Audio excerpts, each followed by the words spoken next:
গন্ডাছড়ার ঘটনা অনভিপ্রেত এবং সরকারের বদান্যতাতেই এই ধরনের ঘটনা ঘটেছে বলে আবারও একবার দাবি করল রাজ্যের প্রধান বিরোধী দল সিপিএম। বৃহস্পতিবার সিপিআইএম পরিষদীয় দলের একটি প্রতিনিধি দল গন্ডাছড়া সফর করেন।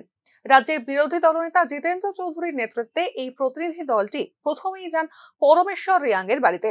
সেখানে তারা কথা বলেন মৃত পরমেশ্বর রিয়াং এর শোক সন্তপ্ত পরিবারের সঙ্গে। এরপর তারা গন্ডাছড়ার বিভিন্ন প্রভাবিত এলাকা যেমন সাতকাট, নারায়ণপুর, বিশকাট ইত্যাদি এলাকাগুলি পরিদর্শন করেন। এরপরই প্রতিনিধি দলটি সোজা চলে যান শরণার্থী শিবিরে।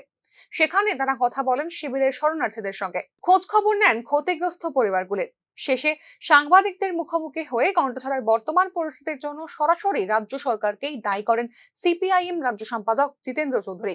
বলবো, এই অনভিপ্রেত ঘটনা এটা আমাদের রাজ্যের বর্তমান শাসক দল বা সরকার এদের বদান্যতাতেই হয়েছে।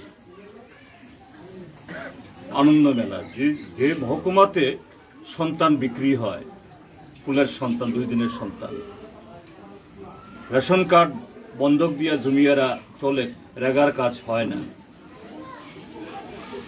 ওই ইয়াতে রতননগর দিয়া বাংলাদেশে কাটাতার বেড়া পার হইয়া যায় বন্দুকি তুলতে। সেই গন্ডাছড়াতে কিসের আনন্দ, কিসের মেলা? 1 মাস ব্যাপী মেলা, প্রশাসনের ছত্রছায়ায় তাদের নজরে। এবং এগুলি যারা আপনার গন্ডাছড়ার মানুষ আপনারা দেখছেন, রাত্র 10টা, 11টা, 12টা অবধি চলে মদের ফোয়ারা, জুয়া খেলা। অর্থাৎ এরকম একটা অহেতুক ঘটনা, একটা নিরীহ যুবক তার খুন হওয়া, অকাল মৃত্যু হওয়া, আর এটাকে কেন্দ্র করে এতগুলি বাড়িঘর পোড়ানো, এতগুলি সর্বশান্ত হওয়া। গন্ডাছড়ার ক্ষতিগ্রস্ত পরিবারগুলির উপযুক্ত পুনর্বাসন এবং তাদের পর্যাপ্ত নিরাপত্তার দাবি জানিয়েছেন সিপিআইএম পরিষদীয় দলনেতা জিতেন্দ্র চৌধুরী। হইতে পারে, আমরা চামু যে শুধু ক্ষতিপূরণ না, উপযুক্ত ক্ষতিপূরণ, তারা যাতে পুনরায় তাদের জীবন জীবিকা সেগুলো করতে পারে এবং নিরাপত্তা ব্যবস্থা।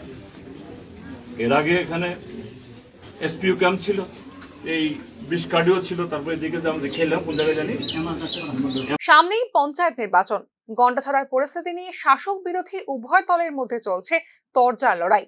নির্বাচন ফুরিয়ে গেলে বিষয়টি কি আদৌ প্রাসঙ্গিক থাকবে কিনা তা জানে না ক্ষতিগ্রস্ত পরিবারগুলি।